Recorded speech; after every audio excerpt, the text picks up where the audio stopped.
नारी सशक्तिकरण को लेकर एक संकल्प लाया गया है छत्तीसगढ़ विधानसभा में। इसके लिए एक विशेष सत्र बुलाए गए। इस पर चर्चाओं का दौर है वो जारी है। हमारे साथ महिला विधायक बीजेपी की भावना वोहरा जी है।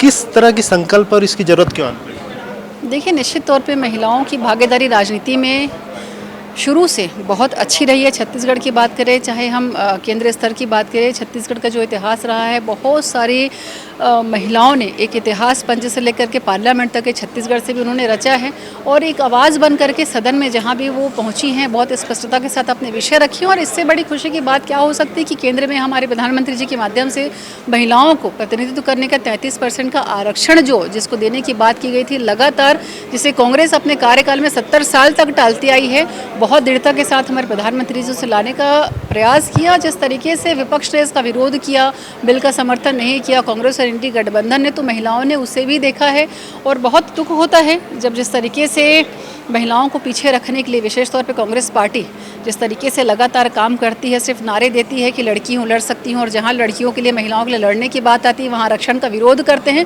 तो इनका दोहरा चरित्र है ये।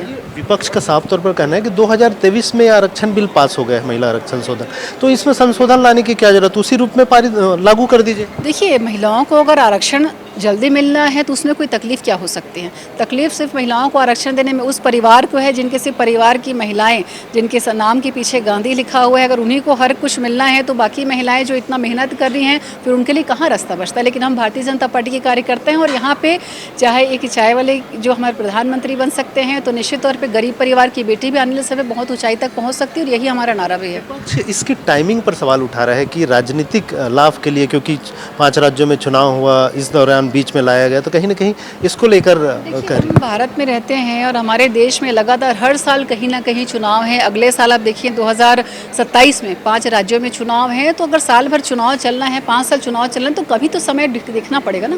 तो जो अभी समय था, बिल्कुल अगर महिलाओं को उनका अधिकार समय के पूर्व ही मिल रहा तो उसमें किसी को परेशानी नहीं होनी चाहिए। इनके आड़ में परिसीमन पास कर सिर्फ कांग्रेस की बहानेबाजी है। आदरणीय अमित शाह जी ने बहुत स्पष्टता के साथ सदन में चीजें कही थी कि आप 1 घंटे मेरे साथ बैठिए, जो आपके विषय हैं, चाहे सदन में मैं इतना भी समझा सकता हूँ कि KG1 का बच्चा भी उस विषय को समझे, तो इससे बड़ी बात कोई गृह मंत्री क्या बोल सकते हैं? फाइनली इस संकल्प के माध्यम से क्या संदेश आखिर देना चाहते हैं? देखिए, संदेश बहुत स्पष्ट है कि छत्तीसगढ़ में भी महिलाओं को प्रतिनिधित्व करने का मौका मिला है और आने वाले समय पे जिस तरीके से लगातार महिलाएं राजनीति के क्षेत्र में सक्रिय हैं, अपनी भूमिका निभा रही हैं।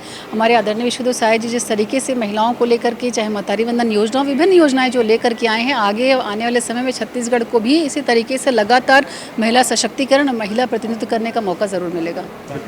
तो ये थी बीजेपी विधायक भावना वोहरा। इनका साफ तौर पर कहना है कि जो संकल्प लाया गया है, इसका एक ही उद्देश्य है कि आने वाले समय में महिलाओं को हर क्षेत्र में उनकी भागीदारी मिले और ज़्यादा से ज़्यादा योजनाओं का लाभ उनको मिले। इन तमाम चीज़ों को ही सामने रखते हुए ये संकल्प लाया गया। देखना होगा इसका क्या फ़ायदा मिलता है आने वाले समय और ये संकल्प कहाँ तक सही साबित होती है।